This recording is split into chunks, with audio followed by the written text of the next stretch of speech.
널 주마 따라가리니.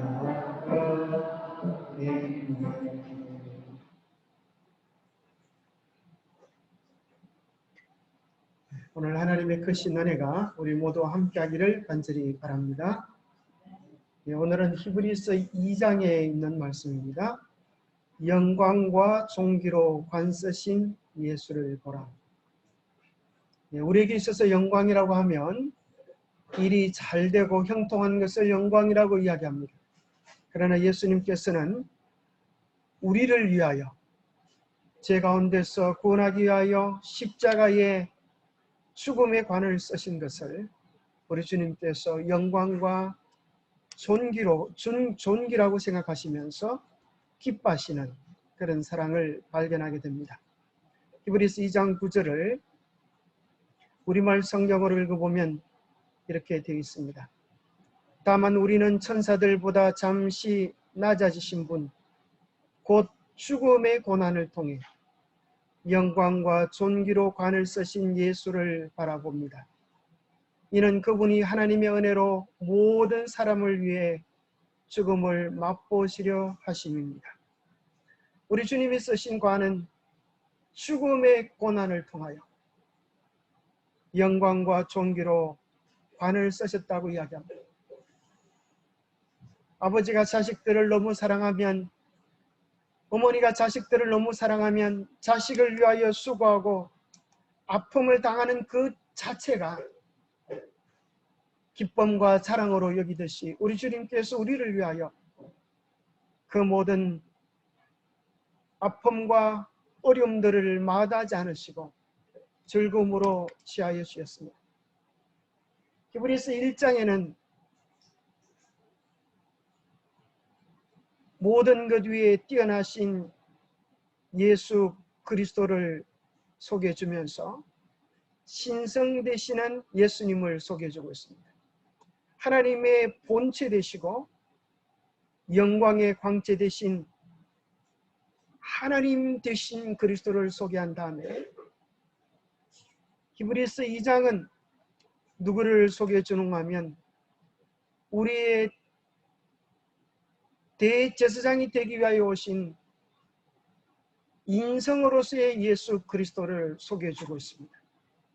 사람이 되어 우리 곁에 오신 예수님을 소개해 주십니다.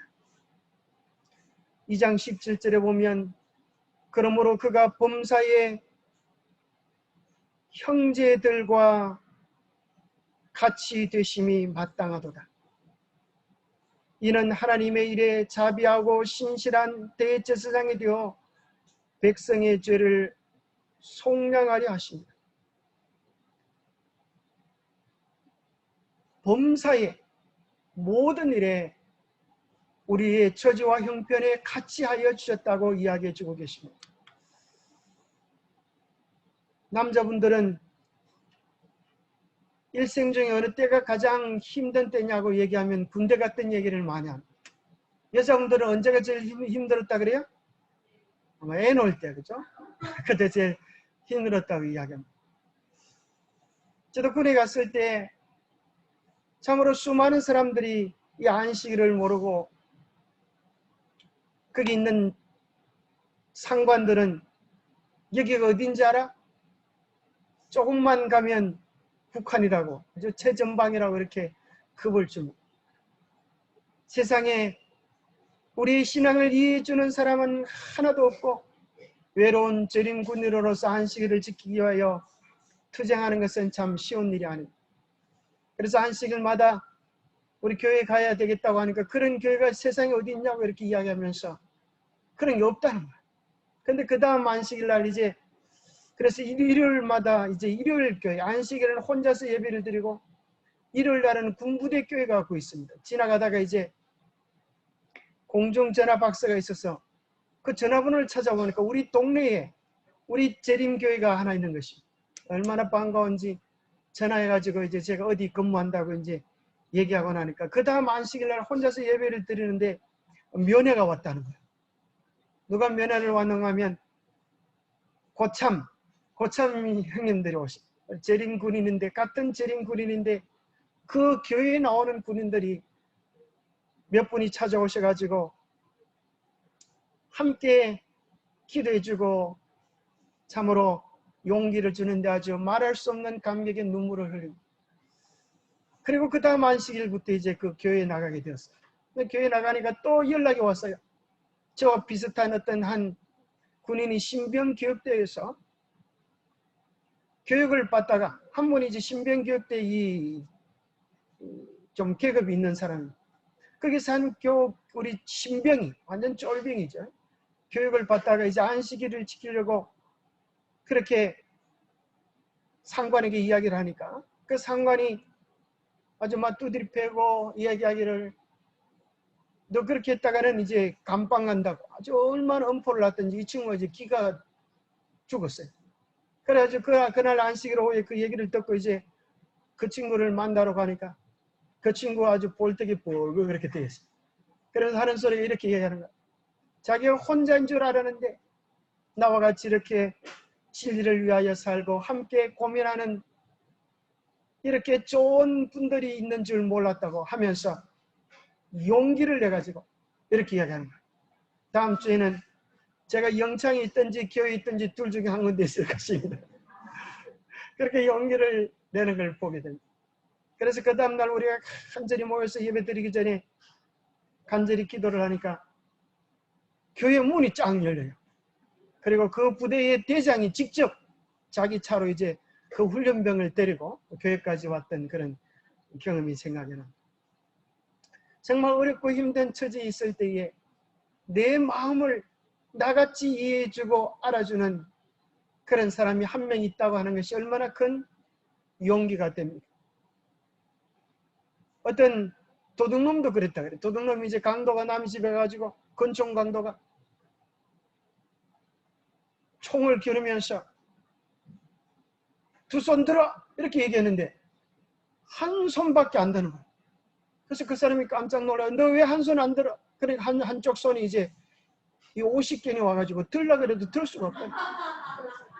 그 얘기를 듣듯이 강도가 깜짝 놀라가지고 자기도 지금 50견이 와가지고 한쪽 팔로 지금 권총 강도하고 있는데 같은 동료를 만나니까 얼마나 고맙고 반가운지 모르겠다. 둘이 얼싸안고 울었다는 그런 얘기예요. 자기의 처지와 형편을 알아주는 사람이 있다고 하는 것은 참으로 고맙고 반가운 일입니다. 그런데 더 놀라운 것은 우리의 모든 처지와 형편을 아시는 분이 누가 계시는가 하면 예수 그리스도가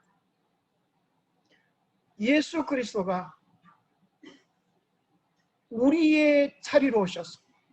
예수님이 히브리서 1장에 보면 가장 높은 하나님이신 그분께서 2장에 보면 사람이 되어 오신 예수님께서 뭘 위하여 오셨는가? 우리의 잃어버린 위치를 회복시켜 주기 위하여 오셨다는 거예요. 우리와 같은 처지가 되어 오셨다는 겁니다.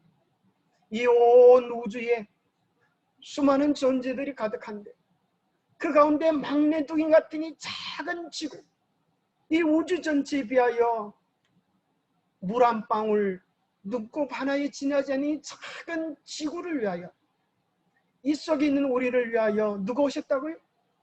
온 우주의 주인이신 하나님이 사람이 되어 이 땅에 오신 것입니다. 오셨던 이 이유가 뭔가 하면 우리의 위치를 회복시켜 주기 위하여. 그래서 히브리서 2장 5절에 보면 하나님이 우리에게 말한 바 장차 올 세상을 천사들에게 복종하게 하심이 아니니라. 여러분, 천사들의 위치가 지금 높을까요? 우리의 위치가 높을까요? 천사들이 힘이 셀까요? 우리가 힘이 셀까요? 택도 없는 소리입니다. 천사 한 명이 하룻밤에 수십만을 죽일 수도 있어요. 우리는 천사에 비하여 힘도 잽도 아무것도 아닌 것입니다. 그죠? 얼마나 그 세력이 아무것도 아닌지 우리는 잘 몰라요. 그죠? 천사 한 명이 나타나도 수십만 명을 한순간에 처치할 수 있습니다. 그런데 성경은 뭐라고 이야기하는가 하면 그래서 히브리서 1장에는 천사와 비교를 해나가고 있는 것입니다. 그런데 히브리서 2장에 가면서 뭐라고 이야기하는가 하면 장차 올 세상을 다스릴 자가 복종하게 할 자가 누가 아니라고요? 천사들이 아니다. 천사들로 인하여 이 온 우주를 통치하게 하시는 것이 아니라 누구를 통하여?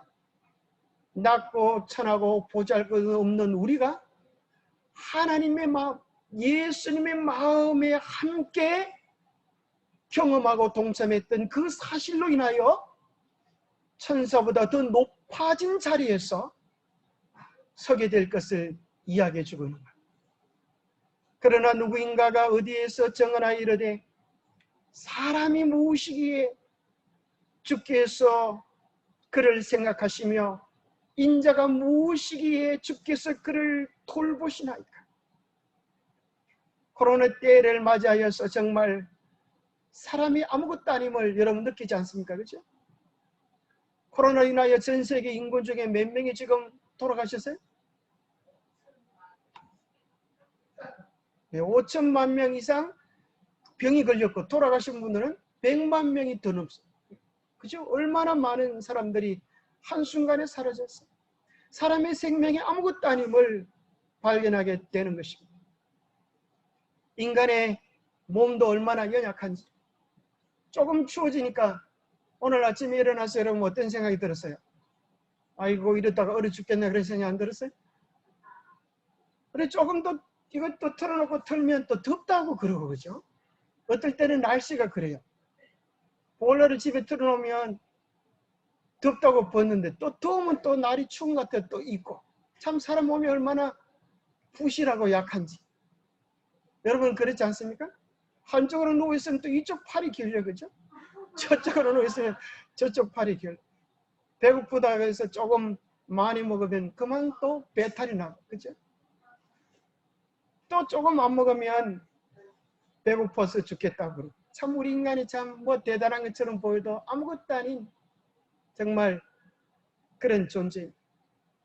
그런데 주님께서 우리를 얼마나 귀하고 종기롭게 생각하시는지 그를 잠시 동안 천사보다 못하게 하시며 영광과 존귀로 관을 씌우시며 만물을 그 발 아래 복종하게 하셨느니라. 자, 이것이 사실은 시편 8편에 나오는 말씀을 인용하여서 기록해 놓은 내용입니다. 시편 8편에 보면 뭐라고 나와 있는가 하면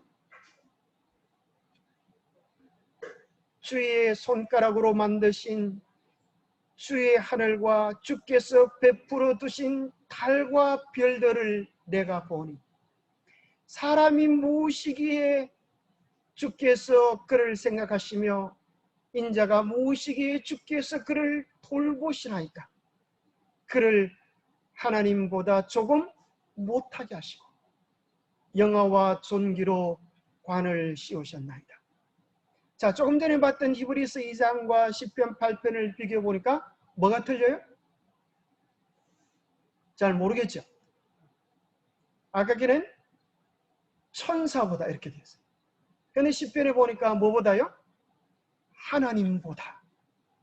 이게 굉장히 놀라운 우리의 위치를 이야기하기를, 사람의 위치를 이야기하기를 하나님보다 조금 못한 위치다. 옛날 여러분 개정개혁판, 이게 이제 개정개혁인데 요전의 성경은 천사들로 되어 있어요. 그러나 원문을 좀 더 살펴보니까 이것이 천사보다는 하나님께 가깝다고 하는 것을 발견하고 단을 바꿔놓습니다. 우리의 영적 위치가 이 우주 가운데서의 위치가 인간의 위치가 하나님보다 조금 못한 위치다. 이게 도대체 무슨 말인가? 자, 3절에 보니까 주의 손가락으로 만드신 주의 하늘과 주께서 베풀어 두신 달과 별들을 내가 보면서 생각하는 거예요. 인자가 무엇이기에 주께서 그를 돌보시나이까. 그러면서 6절에 보면 주의 손으로 만드신 것을 뭐하게 하시고요? 다스리게 하시고 만물을 그 발 아래 두셨으니. 그러니까 여기 주께서 당신의 백성들의 위치를 회복시키실 때에 무엇까지 다스리게 하는 거예요? 만물을 다스리게 하시고 그 만물 속에 모두 포함되는가 하면 주의 손가락으로 만들어 두신 달과 별들을 본다고 그렇게 기록해 주고 있어요.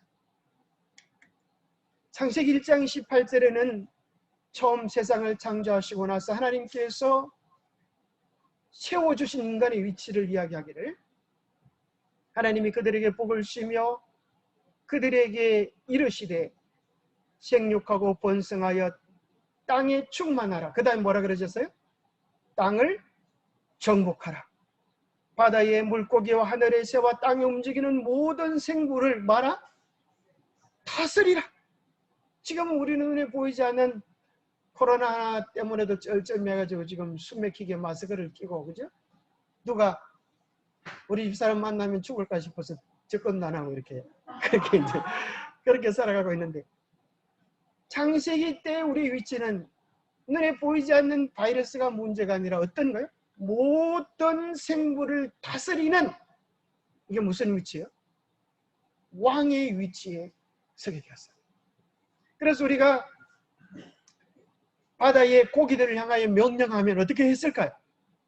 고기들이 순종하고, 하늘에 있는 새들을 향하여 명령하면 그들이 우리의 뜻에 복종하는 그 영광스러운 위치, 그것이 죄 짓기 전에 아담과 하와의 위치였어요. 그러나 죄로 말미암아서 어떻게 되었어요?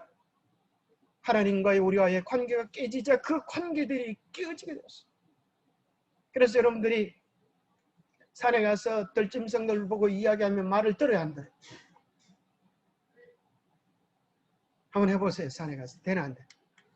그런데 놀라운 것은 오늘 본문에는 사람은 아직 통치권을 갖지 못했지만은 오직 우리가 예수 그리스도를 바라보면서 예수 그리스도께서는 우리가 잃어버렸던 그 통치권을 이 땅에 오셔서 가지고 계셨다는 거예요. 그래서 예수 그리스도께서 이 땅에 하셨던 그 모습 속에서 우리는 뭘 보게 되어지는가 하면 회복될 사람의 가능성을 미리 보여주셨다는 거예요. 참 놀랍잖아요. 그래서 예수님이 이 땅에 오셔가지고 무슨 일을 하는가 하면 그 제주 좋은 물고기 잘 잡는 베드로가 밤새워 그물을 던졌는데 고기 몇 마리 잡았어요? 한 마리도 못 잡았어요. 그런데 예수님께서 베드로야 저곳이 한번 그물을 던져보아라. 그러니까 무슨 일이 일어났어요? 희한한 일이 벌어졌어요. 조금까지는 자기 눈으로 봐도 물고기 한 마리 없는 곳에 그물을 던졌는데 그물이 찢어지도록 고기가 낚아지게 된 일은 누구 때문에 그래요? 예수 그리스도의 명령에 순종하였어요. 그 고기들이 오늘 우리를 창조해 주신 주인을 위하여 죽을 수 있는 저로의 기구라. 우리의 삶의 목적을 성취할 수 있는 최고 최선의 기원이어서 그 그물 속으로 들어가려고 아주 수많은 물고기들이 거기 다 모였던 거예요. 하나님께서, 예수님께서 바람과 파도를 향하여 뭐라고 하셨어요? 뭐라고 하셨어요? 잠잠하라. 큰 소리 쳤을까요? 조용히 얘기하셨을까요? 예수님께서도 조용하게 잠잠하라. 그렇게 하니까 어떻게 하셨어요? 그렇게 사람을 집어삼킬 같은 그 파도도 우리 주님의 명령에 어떻게 되었어요? 아무 일도 없었던 듯이 잠잠해지게 되죠. 열매 없는 무화과를 향하여 예수님께서 저주하시자 말라서 죽게 되죠.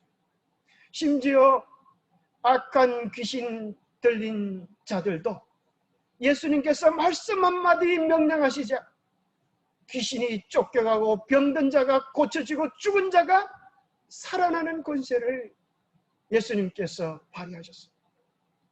바다 위를 그르시고 사단을 꾸짖으시는 이 모든 장면, 물고기 2마리와 보르떡 5개로 5,000명을 먹이신 이 놀라운 기적들을 보여주시면서 우리도 회복되어지면 예수님처럼 되어질 영광과 권세가 있을 것을 이야기해 주고 있는 것입니다. 계시록 3장에는 이야기하기를 이기는 그에게는 다시 뭐가 회복이 되어지는가 하면 보좌가, 왕의 권세가 다시 회복되어질 것을 이야기해 주는 것입니다. 이기는 그에게는 내가 내 보좌에 함께 앉게 하여 주기를. 내가 이기고 아버지 보좌에 함께 앉는 것과 같이 하리라. 그들이 세세토록 왕노릇하리라. 에덴 동산에서는 지구의 왕이었지만 예수 그리스도가 사람 되셔서 우리를 회복시켜 주실 그날에는 우리가 어디의 왕이 될까요? 우주의 왕이 되어서 예수님과 함께 보좌에 함께 앉게 되는 이 말할 수 없는 영광이 무엇 때문에 우리에게 오게 되어지는가 하면 예수님께서 뭐 되심 때문에? 사람 되심 때문에. 예수님께서 낮고 천한 우리의 자리로 오신 것 때문에. 원래는 아담이 지구의 왕이었지만 실패했어요.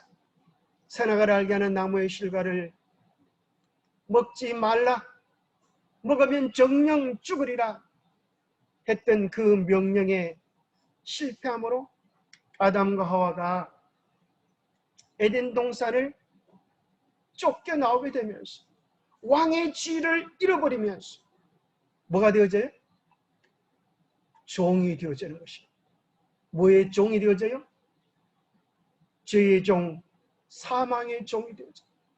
그래서 오늘 이 땅에 있는 모든 사람들은 원하건 원치 않건 뭐의 종이 되었어요? 사망의 종이 되었어요. 죽을 끝 때문에 염려하고 고통하는 것입니다. 한 사람의 범죄로 말미암아 사망이 그 한 사람을 통하여 왕노릇하였어요. 우리는 다 사망의 지배를 받고 있는 것입니다. 그런데 놀랍고 감사한 사실은 더욱 은혜와 의의 선물을 넘치게 받는 자들은 한 분 예수 그리스도를 통하여 생명 안에서 왕노릇하리로다.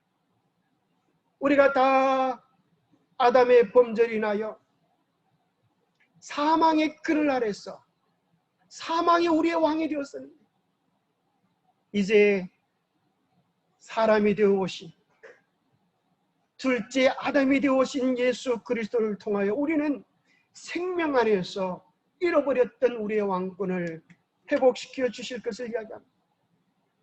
사단은 이 세상에 와서 이렇게 주장합니다. 인간은 죄를 지었으므로 온 인류는 나의 노예들이다. 누가복음 4장 6절에 오면 예수님을 시험하러 왔을 때에 이 모든 권위와 영광을 내가 너에게 주리라. 이것은 내게 넘겨준 것이므로. 누가 넘겨줬을까요? 아담이 실패함으로 말미암아서 지구의 관리권이 사단에게 넘어간 것입니다. 그래서 예수님을 유혹할 때 네가 머리 숙여 나를 경배하기만 하면 내가 너에게 이 땅의 권세를 주겠다고 그렇게 미혹을 했습니다. 그런데 예수님께서는 머리 꿇어 경배하는, 죄악에 경배하는 쉬운 방법을 택하지 않으시고 예수님은 십자가를 지는 방법을 택하셨습니다. 잃어버린 우리의 주권을 회복하시기 위하여 히브리서 2장 14절에 보면 자녀들은 혈과 육체에 속하였으며 그도 또한 같은 모양으로 혈과 육을 함께 지니심은 죽음을 통하여 죽음의 세력을 잡은 자 곧 마귀를 멸하기 위하여 이 땅에 오셨다. 오늘 우리의 삶이 괴로운 것은 혈과 육 때문에 우리 몸속에 있는 이 연약함들, 그죠? 선한 일들에 대한 결심은 잘 되지 않고 악한 것들은, 세상적인 것들은 결심하지 않아도 이게 아주 왜 그렇게 쉬운지, 이런 연약한 혈과 육을 가져서 마귀는 이야기하는 것입니다. 온 인류는 나의 종이 됐다고 이야기하는데 예수님은 우리와 같은 모양으로 우리와 똑같은 혈과 육을 지니셔서 아담이 실패한 그 자리에서 예수님은 승리하심으로 다시 그 지구의 주권을 우리에게 돌려주시는 위대한 일을 하셨습니다. 그래서 이 땅에 예수님이 오셨을 때는 아담보다 더 불리한 입장에서 싸움을 시작하셨어요. 시대소망 49페이지는 이야기하기를 아담이 에덴에서 죄를 짓지 않았을 때라도 하나님의 아들이 아담의 모습을 취하는 것은, 아담의 인생을 취하는 것은 그의 무한한 굴욕이 되었을 것이다. 그런데 예수께서는 인류가 4천여 년간 죄로 말미암아 연약하여진 인생을 취하셨다. 그는 아담의 모든 자녀들과 같이 유전 법칙이 끼쳐온 결과를 받으셨다. 이러한 결과가 어떠하였는지는 예수의 육신의 조상들의 역사 가운데 드러나 있다. 그는 이러한 유전을 지니고 우리의 슬픔과 시험을 당하시고 우리에게 죄 없는 생의 모본을 주시기 위하여 오신다. 그게 참 놀라운 것이죠. 예수님은 4,000년 동안 죄로 말미암아 망가진 우리의 연약함을 가지고 이 땅에 오셨어요. 우리도 예수님처럼 승리할 수 있는 길을 보여주시기 위하여 그렇게 오셨다고 이야기합니다. 예수님은 우리보다 더 유리한 입장을 취하셨을까요? 그분은 하나님이시기 때문에 죄를 정복하기에 우리보다 더 쉬우셨을까요? 여러분 어떻게 생각하세요? 많은 사람들이 생각하기에 예수님은 하나님이시기 때문에 시험거리가 무슨 시험거리일까? 그렇게 생각하기 쉬워. 예수님이 물론 우리 시대처럼 텔레비 안 보려는 시험을 받으셨을까? 안 받으셨을까? 그 당시 텔레비가 없었기 때문에 그런 시험을 받지 않았지만 죄의 특성 같은 원리, 그 당시나 지금이거나 죄들은 우리의 본능적 욕망을 충동질하고 내 마음대로 인생을 살아가도록 유혹하는 것입니다. 히브리서 2장 17절에는 범사의 형제들과 같이 되심이 뭐하도다? 마땅하다. 우리에게 승리가 무엇인지 보여주기 위하여는 예수님은 우리보다 더 유리한 입장에서 싸우지 않으시고 우리와 같이, 아니 어쩌면 우리보다 더 못한 입장에서 싸우셔야 했어요. 왜 그렇죠?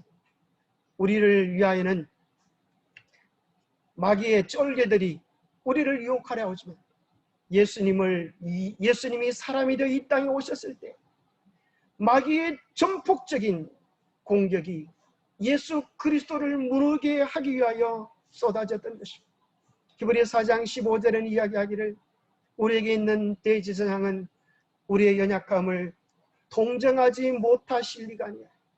모든 일에 우리와 똑같이, 우리와 한결같이 시험을 받으신 이로되 뭐는 없다? 죄는 없으십니다. 여러분 이 말씀을 믿으십니까? 네, 별로 믿으신 분이 별로 많지 않은 것 같아요. 네, 보니까 따뜻하니까 또 노곤해지는 것 같습니다. 이 연약한 우리 인간의 몸의 실체. 이렇게 보면 모든 일이 우리와 똑같이 우리가 당했던 시험보다 더 격렬한 시험을 받으셨지만 예수님께서는 죄가 없는 삶을 사셨습니다. 자, 그래서 여기에 대해서 이제 두 가지 견해가 있습니다. 예수님은 우리보다 더 낮은 처지에서 승리하셨기 때문에 우리도 이제 예수님이 승리하셨던 비결을 배우면 우리도 죄 없는 생애가 가능하다. 그러니 예수님처럼 죄를 완전히 이기는 완전한 생애를 추구해야 한다. 이렇게 생각하는 사람들이 생겨지게 되었어요. 그리고 또 어떤 사람들은 자, 이 두 가지 견해를 한번 비교해 보겠습니다. 어떤 사람들은 우리가 죄인인데 어떻게 죄를 이길 수가 있겠는가? 이 두 가지 견해가 생기게 되었습니다. 자, 먼저 이 좌파 우파지요? 여러분 보기 어느 게 짜인지 모르겠는데, 자, 먼저 이제 이길 수 있다, 죄 없는 생애가 가능하다는 측면에서는 이렇게 이야기합니다. 그는 완전한 순종의 본을 우리에게 끼치셨다. 그는 우리가 신성을 나누어 받는 자가 될 수 있도록 준비하셨으며 그가 승리한 것처럼 우리가 승리할 수 있다는 확신을 주셨다. 그의 생에는 그리스도께서 받으셨던 그 동일한 신성의 능력의 도움에 인하여 인간이 하나님의 계명을 순종하는 것이 가능함을 입증하셨다. 여러분 맞는 말입니까? 네, 맞는 말이죠. 틀린 말이 없죠. 자, 그런데 또 반대 측면에서 똑같은 글인데 이렇게 되어 있어요. 사도들과 선지자들 중에 어느 누구도 죄가 없다고 주장한 적이 없다. 하나님과 가장 가까이 생애한 사람들, 고의로 악행을 하기보다는 차라리 생명 그 자체를 희생하고자 한 사람들, 하나님께서 거룩한 빛과 능력으로 영화롭게 하신 사람들도 그들의 본성에 죄악이 충만함을 고백하여 주님을 위하여 목숨을 걸고 순교하는 사람들조차도 뭐라고 말할 수 있는 사람이 없다는 거예요? 나는 죄가 없다. 그렇게 말할 수 있는 사람이 아무도 없다. 자, 여러분 중에 죄 없는 사람 손 한번 들어. 그런데 어떻게 또 이 말씀은 우리가 예수님처럼 온전히 이길 수 있다는 이 말씀이 우리에게 적용될 수 있을까요? 자, 또 요한일서 3장 6절에 보면 이 성경 말씀도 그래요. 성경 말씀도 두 가지가 나와요. 그 안에 거하는 자마다 범죄하지 아니하나니. 여러분 예수님 안에 사세요? 여러분 범죄하지 아니하세요? 처음에 아멘 하면 두 번째는 이렇게 좀 신동차네요. 여기 성경 하나님 말씀이 이야기하기를 그 안에 거하는 자마다 범죄하지 아니하나니.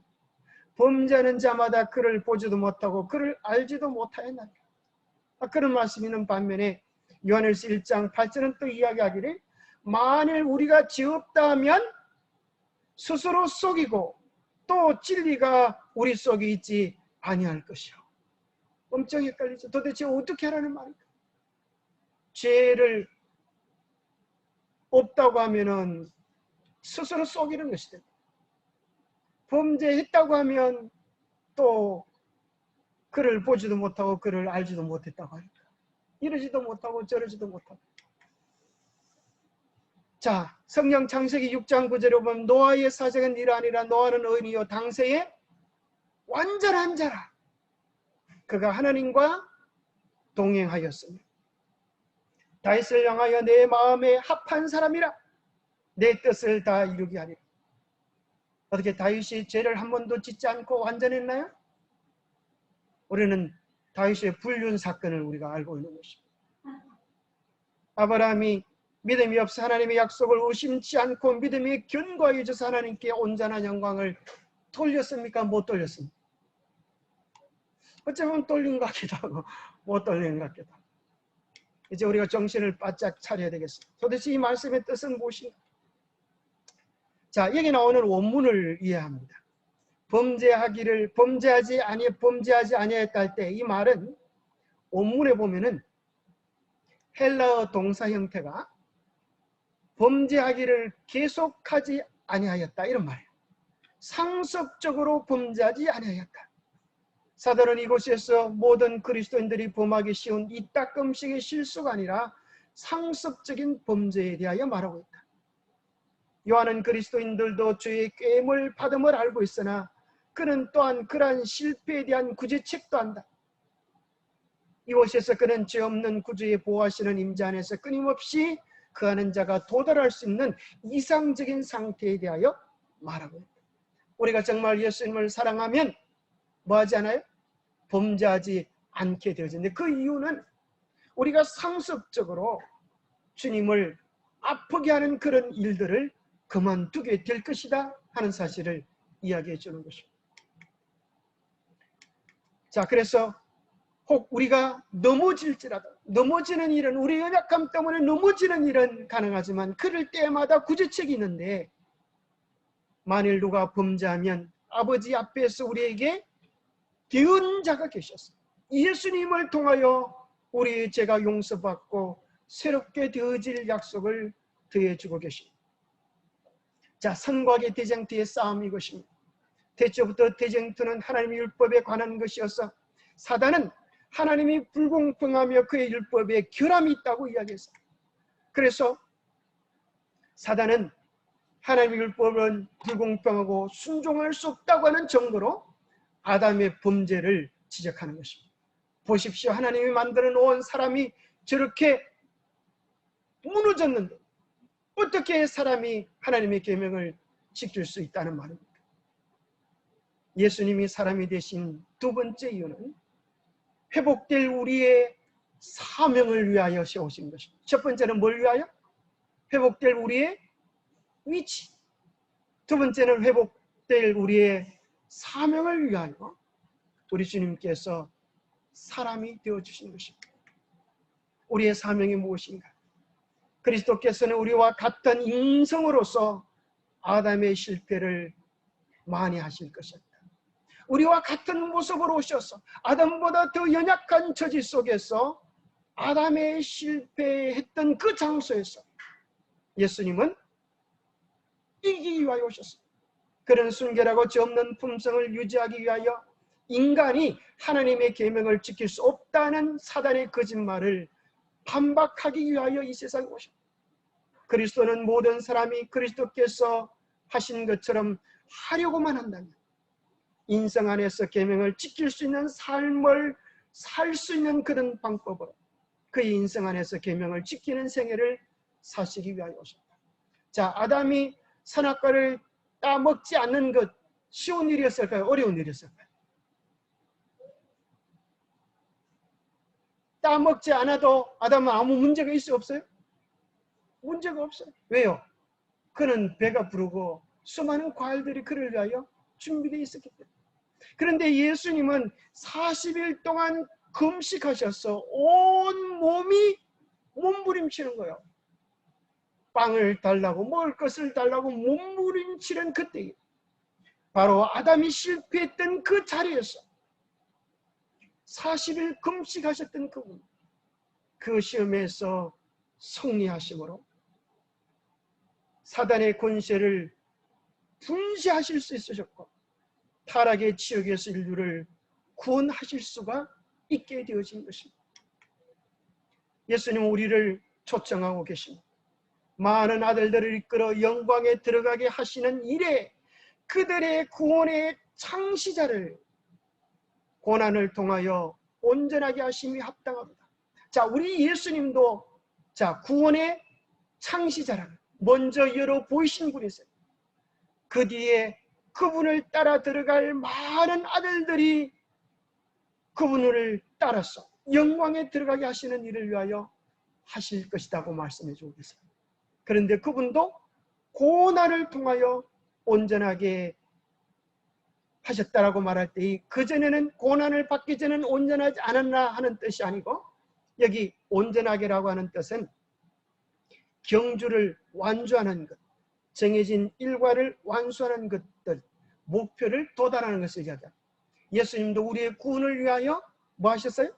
고난을 경험하면서 우리의 구원을 완성해 주셨음을 이야기해 주고 있습니다. 자, 우리가 이제 생각해 볼 때 예수님은 범사에 우리와 같이 되셨지만 그분의 특징은 그럼에도 불구하고 그분은 흠없는 하나님의 아들이셨습니다. 이것이 우리에게 있어서 그런 불만사항이 될 수 있어요. 예수님은 그래도 하나님의 아들이시지 않습니까? 그런데 히브리서 2장 11절에 보면 놀라운 이야기를 하십니다. 예수 그리스도께서 승리하셨던 그 비결을 우리가 경험할 수 있다는 거예요. 어떻게 경험하는 거예요? 거룩하게 하신 이와 거룩하게 함을 입은 자들이 다 한 근원에서 난지라. 그러므로 형제라 부르시기를 부끄러워하지 아니하시고. 자, 이게 놀라운 말씀을 하시는데, 자, 사람은 왜 타신하야 하는가? 두 가지 출생이 있어요. 예수님의 출생과 우리 인간의 출생. 예수님은 뭐로 태어나셨어요? 성령으로 태어나셔서 하나님의 아들이 되셨어요. 그런데 우리는 인간으로 태어나서 우리는 죄악 중에 탄생했어요. 우리 속에는 다 죄악의 연약함이 있습니다. 근데 예수님과 우리 탄생은 탄생할 때부터 차이가 나요. 예수님은 성령을 통하여 이 땅에 태어났어요. 그래서 우리는 다시 한번 거듭나야 하는데, 죄악 중에 태어난 우리가 뭘로요? 성령을 통하여 물과 성령으로 다시 태어나서 하나님의 자녀가 되어지면 우리도 똑같이 하나님 아버지라고 하나님을 향하여 부를 수 있게 된 거예요. 그래서 이 사실을 향하여 성경이 이야기하기를, 우리가 한 그늘에서 난지라, 한 그늘에서 난지라. 성령을 통하여 이제 우리는 하나님의 자녀가 되어져서 예수님이 성령을 통하여 승리하셨던 것처럼 우리도 성령의 도우심을 향한 새로운 승리의 길이 일어나게 된 것입니다. 그래서 이 거룩하게 하시는 자 곧 예수 그리스도, 예수 그리스도께서 우리를 거룩해 하시려고 성문 밖에서 고난을 받으셨습니다. 거룩하게 함을 입은 자, 곧 예수 그리스도의 십자가의 보혈 때문에, 그분의 대속 때문에 우리가 거룩함을 얻게 되었습니다. 이 둘이 다 하나에서 난지라, 한 성령으로 인하여 태어났기 때문에 우리를 형제라 부르시기를 부끄러워하지 않으십니다. 참, 이 얼마나 놀라운 표현이에요. 예수님과 우리가 뭐가 되었다고요? 한 형제가 되었다. 그래서 우리는 신분적으로 죄인이었던 우리가 거듭나면서 이제는 하나님의 자녀라고 하는 신분을 가지게 되었고, 이제부로는 종이 아니요 아들이니, 아들이면 하나님으로 말미암아 유업을 이을 하늘의 상속자들이 되게 된 것입니다. 뿐만 아니라 구원받을 우리는 죄의 성량 때문에 늘 넘어지는 우리에게 주님은 무엇을 주시는가? 예수님이 성령으로 탄생했듯이 우리에게도 성령의 권세를 다하여 주셔서 죄의 권세에서 해방되어질 능력을 성령을 통하여 주실 것을 약속해 놓고 계신 것입니다. 그래서 예수님은 이 세상에 계시는 동안에 이 세상 임금이 오겠습니다. 그러나 저는 내게 관계할 것이 없다고 하셨어요. 예수님 안에는 사단의 괴변에 대하여 반응한 것이 조금도 없었습니다. 그는 죄를 짓기로 동의하지 않으셨어요. 그런 생각으로라도 시험에 굴복하지 않으셨어요. 행위뿐 아니라 그분의 생각 속에서라도 죄에 굴하지 않으셨어요. 그러면서 이야기하기를, 우리도 그렇게 할 수 있다. 뭘 통하여? 성령의 임재를 통하여. 그리스도의 인성은 신성과 연합되었다. 그는 성령의 내재하심으로 투쟁할 태세가 갖추어져 있습니다. 오늘 우리들에게 필요된 것이 이것입니다. 오늘날 많은 사람들이 안 돼, 그저 죄와 죄인이니까 죄와 더불어 살아도 괜찮아, 그렇게 생각합니다. 그러나 예수 그리스도의 생애는 우리에게 있어서 예수 그리스도와 똑같이 죄 하나도 없는 완전한 상태를 하라고 이야기하시는 것이 아니라, 우리도 성령의 은혜를 통하여 오늘 우리의 삶 속에 크고 작은 죄악의 권세들을 이겨낼 수 있다고 하는 사실을 이야기해 주고 있는 것입니다. 결코 우리가 죄를 짓는 핑계거리로 우리의 연약함을 주장하지 않게 되기를 호소하는 것입니다. 그는 우리로 신의 성품에 참여하는 자가 되게 하기 위하여 오셨다. 우리가 믿음으로 그와 연합하고 있는 한 죄는 더 이상 우리를 지배하지 못해. 뭐 하는 동안요? 믿음으로 그와 연합하고 있는 한. 예수 그리스도 안에 성령이 함께 하셨던 것처럼 우리도 성령을 통하여 예수 그리스도를 우리 주인으로 붙잡고 있는 한 우리도 승리할 수 있음을 이야기해 줍니다. 자, 성소와 우리의 몸을 좀 비교해 보면 이런 뜻이 있어요. 요한복음에 보면 예수님은 성전된 자기 육체를, 성전을 자기 몸으로 그렇게 예수님이 표하셨어요. 생각해 보면 우리 몸에도 두 가지 요소가 있어요. 하나는 성소 부분, 지성부. 우리의 생각에 우리의 몸의 지성소가 어디일까요? 우리의 몸의 지성소. 하나님이 거하실 영적인 부분. 이 세상의 모든 짐승과 사람이 다른 차이가 있다고 하면 사람은 뭘 가졌다는 거예요? 영을 가졌다는 것. 그래서 성령께서 우리와 교통할 수 있는, 하나님과 교제할 수 있는 존재로 우리를 창조하셨다고 하는 것이 다른 것입니다. 가만히 생각해 보면 성소의 부분은 우리의 몸의 어떤 부분을 닮았나 생각해 보세요. 자, 여러분, 떡상은 뭘 얘기하는 것 같아요? 여러분, 떡상은 뭐와 상응하죠? 떡은 뭐 하는 거예요? 먹어야 사는 거예요. 여러분 다 식욕이 있습니까? 네, 식욕이 있죠. 그죠? 식욕이 죄입니까? 식욕이 없다면 사람이 어떻게 될까요? 먹지도 않고 먹어도 맛을 모른다고 하면 사는 재미를 도무지 못 느끼고 곧 죽어버릴 것입니다. 우리의 식욕, 그죠? 분향다는 냄새를 맡는 거예요. 촛대는 보는 광채를 발휘하거든요. 그래서 이 부분은 어쩌면 우리의 몸에 관한 육체적 본능적 부분, 예수님도 우리와 똑같이 식욕도 있으시고 정욕도 있으시고 그런 감정들이 있었을까요? 그것 자체는 죄가 아니에요. 무엇이 죄인가? 식욕에 지배당할 때, 정욕에 지배당할 때, 소유욕에 지배당할 때 그것이 죄입니다. 자, 이 부분은 예수님도 우리와 똑같아요. 그런데 어느 부분이 다른가? 이 법계 부분, 생각의 지정소 부분에 예수 그리스도는 지정소에 누가 계세요? 세키나이신 예수, 세키나를 통하여 하나님의 내주하심, 하나님의 왕되심이 예수 그리스도 안에 지속적으로 머물러서, 요한복음 8장은 이야기하기를 내가 스스로 아무것도 하지 아니하고 오직 아버지께서 가르치시는 대로 이런 것들을 말하는 줄도 알리라. 나를 보내신 이가 나와 함께 하시도다. 나는 항상 그가 기뻐하는 일을 행하시고 나를 혼자 두지 않으셔. 그래서 예수님의 지정소에는 누가 머물러서요? 하나님의 임재하심이 성령을 통하여 그 안에 충만한 것입니다. 그런데 우리의 마음의 지정소에는 이것이 문제. 죄로 말미암아서 누가 우리의 마음의 왕이 되었어요? 자아가.